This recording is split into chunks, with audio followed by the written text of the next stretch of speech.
Hello, in this video we'll quickly walk through one of the new assignment types found in SAM and MindTap with SAM, our MOS exams.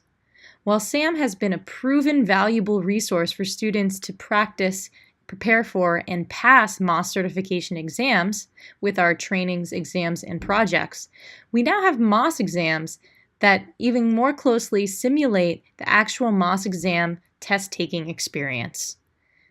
Looking in SAM, you can find these MOS exams by going to SAM Assignments, clicking Exams, and clicking the MOS Exams button. Right now, we have a MOS simulation exam available for Outlook, Excel, and Access. Word and PowerPoint will come soon. Let's take a look at Excel. These exams will open up in a separate window just like other SAM exams.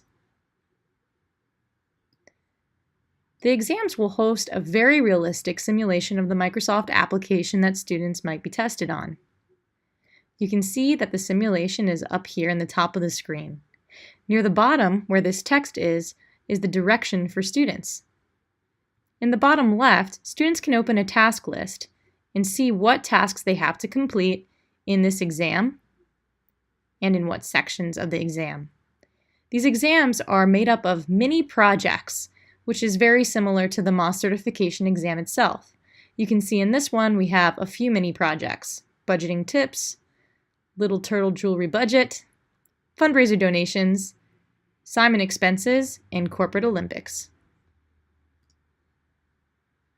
It's telling me that I work as a part-time at the Student Success Center at a local college. I will edit and format an Excel workbook that provides budgeting tips for college students. I click Next to move on to the next screen. Now it's telling me to do something specific. On the cash worksheet in cell B20, enter a formula using the sum function. So I'll go to B20, and it wants me to add a formula for cells B9 through B19. Select these cells.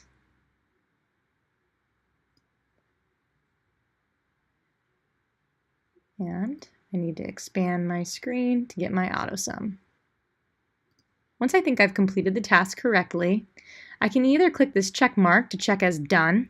That will give me a green check mark on my task list so that as I'm looking back, I can tell that I had completed that task and I think I did it correctly.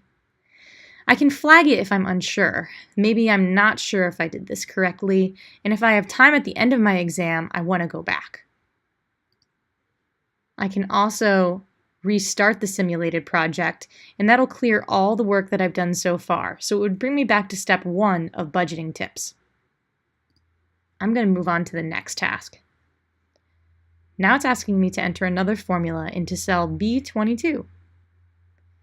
In this one, I need to find a difference between the total income in cell B6 and the total expenses in B20.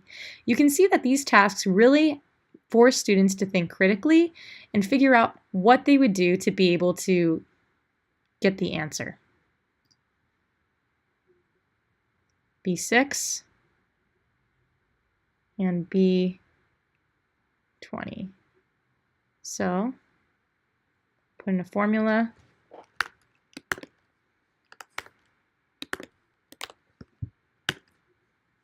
And again, I can flag this if I'm unsure and move on. Once I'm done, I can click the Submit button, or I can exit out and just exit the exam. Once I submit, I'm submitting that project, which means this one portion of the entire exam, budgeting tips.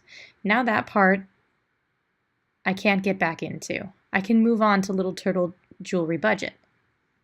And I can save that part of the exam by exiting the exam and come back later. Thanks for watching our brief tour of our new MOS exams. For more information, please contact your sales consultant.